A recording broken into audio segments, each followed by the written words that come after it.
Hi, this is Lawrence Malcha from Force Production Powerlifting Channel, and in today's video I want to talk to you about the October graph of my weight maintenance.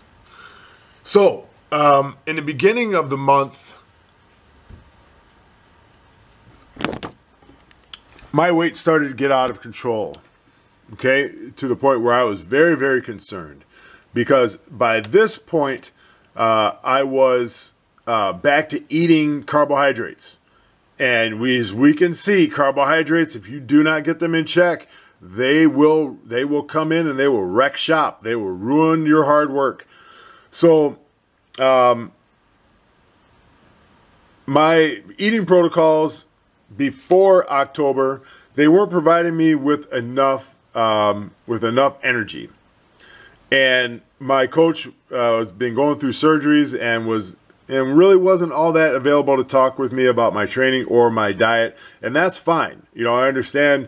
I've gone through a lot of surgeries myself, and I know that they wear you out. And so, you know, me and my coach were totally good on that. But I needed to talk to someone, so I talked to Cole, and Cole helped me get 3 things back in order: my meal timing, my calorie count, and how many times a week I was eating. Here, I was eating too many carbohydrates on the days that I work out. I wasn't training fasted. My calorie count was way too high, and I was eating 4 times a week. Here, I eat the night before I train. My calorie count is way less. Over here, I was probably eating 5,000 to 6,000 calories on the days that I worked out. Over here, I don't eat any more than 3,400 calories. Okay? I don't eat any more than 3,400 calories, or say 2,000 to 3,400 calories, but we'll get into this in a second. So, I had to check 3 different areas of my protocols, of my fasting and training protocols. Now, what I want you to notice here is that my highest calorie days are in between 3,400 and 2,930 calories, and this is when there's beef and rice involved. The calories come down when I chop out, say, a 1/4 cup of rice. Okay, this right here, this 3,400 to 2,930, this represents anywhere from 1 cup to 1.5 cups of rice. Okay, so this is rice and beef.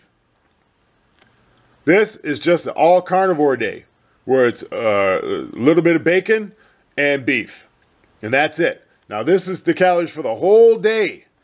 These are the calories for the whole day. Okay? Now, as you can see, this is helping me maintain. Now, this is food and water weight when it comes up. Food and water weight. All right? Here, I did almost like sort of a half-assed dry fast, so that's why my weight plummeted so much. But when I took in, say, 1.5 gallons of water, the weight comes right back up. It wasn't because I was eating a ton more. It was just because of the weight of the water. So as you see, I'm maintaining right here in between the 247 and 236 pound zone, which is what I want to do. Now, I circled these dates. Because these are the days that I refeed. Okay? Saturday and Monday, I eat beef and rice. Wednesday, just carnivore, nothing but meat. Beef and rice, nothing but carnivore. Okay? So as we can see, when I eat, my weight goes up because I've put extra food in my body, and it just makes you weigh more. Water makes you weigh more. A gallon of water weighs 8 pounds. Okay, so I came up 1, 2, 3, right? So I didn't drink a whole gallon. I ate the food and had like 2 liters of water, right? There's 4 liters in a gallon, so I had like half a gallon, right? And then I sleep on it, and I recover from the weight training, right? And I lose a little weight. Then I eat again, come up a little bit, and then I recover. I eat, recover, eat, recover, eat, recover, right? So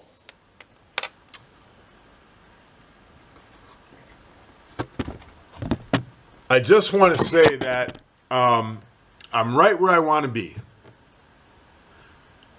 By maintaining this dietary protocol, I can make small changes, and over the next 1.5 to 2 years, maybe 3 at the most, my belly will be that hard and this flat as this table, and I won't have to change anything except maybe add in a little bit more calories, because I plan on making more muscle, and when you make more muscle, you have to feed it a little bit more, right? But now here's the serious message along with all of this, and this is what I want to end it on. I was asked last week what I do when I want to fall off and have a cheat day or a cheat meal, or how do I stay consistent with staying disciplined? And here's the thing. This is what you have to do. You ready? It's the secret. Don't quit. When I was a 500-pound chef and drank and did drugs and partied all the time and didn't give a damn about my health, I had given up. When my mom had a stroke in 2000 and at the end of 2000, or at the beginning of, at the end of 2016, that was my wake-up call. It said, you can't walk around being a quitter anymore. You can't walk around giving up, because you're going to wind up just like her, but even earlier, because it took my mom until she was 70, until she was 71 to have her stroke. I was on my way to having that stroke before even 50. I was probably not even going to be alive today. I would have had a heart attack or a stroke easily by today, by this time. Or I'd be that close. I wasn't going to make it to 50 being alive or without serious medical problems. So that was my wake-up call. So, you don't quit. That's the secret, man. Ladies and gentlemen, you don't quit. You find something. You employ it into your life. You put it into action. And you make the adjustments as you go along and step your game up within whatever it is that you're doing that's working well for you. You keep refining it. You keep making it. You keep specializing in it. Okay? You keep learning from it. You keep applying what you learn. And you keep disciplined in that nothing comes in between you and what's making you a better version of yourself. Okay, so before I start to ramble, I just want to say thank you all for subscribing. Thank you for hitting the notifications, liking, sharing, all that stuff. You guys are my favorite people in the world. I love all y'all. All right, so let's stay positive. Let's keep hitting our goals, and I'll talk with you all later. Bye.